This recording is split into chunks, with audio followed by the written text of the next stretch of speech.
আমাদের সকলের শ্রদ্ধাভাজন ব্যক্তি হযরত মাওলানা আসাদুল্লাহ আসাদ ভাই।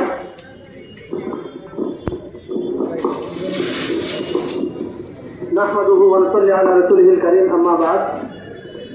সংগ্রামী উপস্থিতি, ব্রিটিশ বিরোধী আজাদী আন্দোলনের পর থেকে এ পর্যন্ত প্রায় 200 বছর এশিয়া মহাদেশের মধ্যে শুধুমাত্র মুসলমানদের উপরে সবচেয়ে বেশি নির্যাতন করা হয়েছে রামের নামে স্লোগান দিয়ে। বাবরি মসজিদকে ধ্বংস করা হয়েছে রামের নাম দিয়ে, মসজিদ মাদ্রাসাকে ধ্বংস করা হচ্ছে রামের নাম দিয়ে, আমাদের মা বোনের ইজ্জত বিনষ্ট করা হচ্ছে রামের নাম দিয়ে। এই উপমহাদেশের মধ্যে মুসলিম ভূখণ্ডকে ইসলাম শূন্য করে, পুরুষ শূন্য করে, মুসলিম শূন্য করে রাম রাজ্য প্রতিষ্ঠার জন্য ওরা মিশন নিয়ে নেমেছে। এর ধারাবাহিকতায় গাইবান্ধার মধ্যে তথাকথিত রাম মূর্তি নির্মাণের মাধ্যমে এই বাংলাদেশে তারা তাদের রাম রাজ্য কায়েমের সেই মিশন শুরু করেছে। আমি আপনাদের কাছে প্রশ্ন রাখতে চাই, তারা আজ বলতেছে তোমাদেরকে যদি নামাজ পড়তে হয় ভারত ছেড়ে দাও, পাকিস্তান বাংলাদেশে চলে যাও। আবার বাংলাদেশের ভূখণ্ডে দাঁড়িয়ে কয়েকজন সাধারণ হিন্দুত্ববাদী মানুষ বলতেছে যে রাম মূর্তি যদি ভালো না লাগে তাহলে গাইবান্ধা ছেড়ে চলে যাও।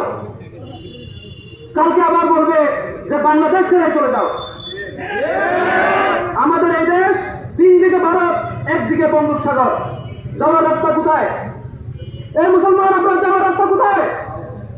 আমাদেরকে যাওয়ার রাস্তা হলো একটাই। তারিক বিন জিয়াদ তার লক্ষাধিক সৈন্য নিয়ে, নৌকা নিয়ে উত্তর সমুদ্র পাড়ি দিয়ে স্পেনের মাটিতে পা রাখছেন এবং এরপরে উনি সমস্ত নৌকাকে আগুন দিয়ে জ্বালিয়ে দিয়েছেন।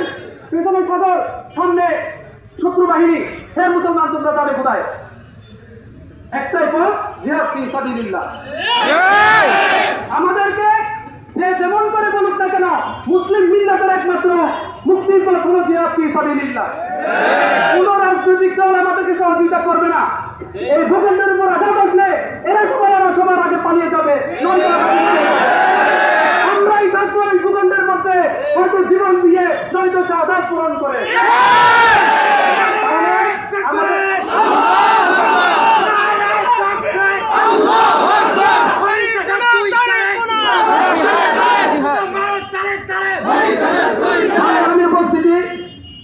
আজকে সেই কালিমার জন্য লক্ষ লক্ষ কোটি কোটি মুসলমান প্রাণ দিয়ে এসেছে সেই আবহমান কাল ধরে।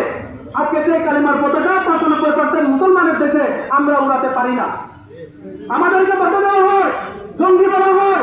এই কালিমার শান্তির বাণীকে ওরা সারা পৃথিবীতে জঙ্গিবাদী বলে আমাদের এখান থেকে প্রচার করা হচ্ছে।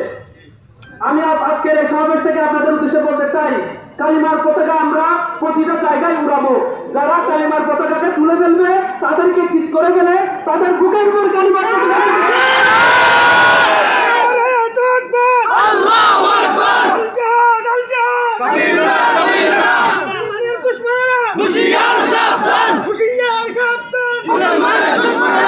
একজন আলেম, আমাদের অবস্থা এতই দুঃখজনক হয়েছে এই দেশের মধ্যে, একজন আলেম কোন কালারের বদনা নিয়ে টয়লেট যাচ্ছে সেই খবরও প্রশাসনের কাছে থাকে। কিন্তু মন্দিরের ভিতরে কি হচ্ছে? এই সমস্ত মন্দিরের ভিতরে ইসলাম বিরোধী, দেশদ্রোহী কি ষড়যন্ত্র হচ্ছে? যারা ভারত থেকে আসতে যাচ্ছে, কি হচ্ছে আমাদের বিরুদ্ধে, কি আমাদের ঘরের উপর হিন্দুত্ববাদ বিশ্বাস ফেলতেছে। আমাদের এই তথ্যগুলো, এই মন্দিরের তথ্যগুলো প্রশাসনের কাছে নাই।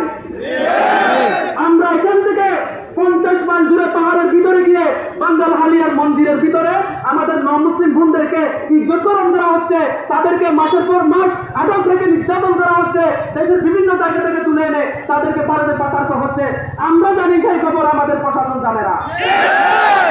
সুতরাং আমরা বুঝতে পারতেছি এই সিস্টেম আমাদেরকে কি দিবে না, নিরাপত্তা দিবে না। আমাদেরকে আসল সিস্টেমে আসতে হবে। ওয়াইদুল আহমদ মিন কুওয়া আলা ইন্নাল কুওয়াতার রামিউ। ওয়াহিদু দাওয়ানা আলহামদুলিল্লাহি রাব্বিল আলামিন। আমি এখন মিছিল শুরু হবে। যারা পতাকা হাতে নিয়েছেন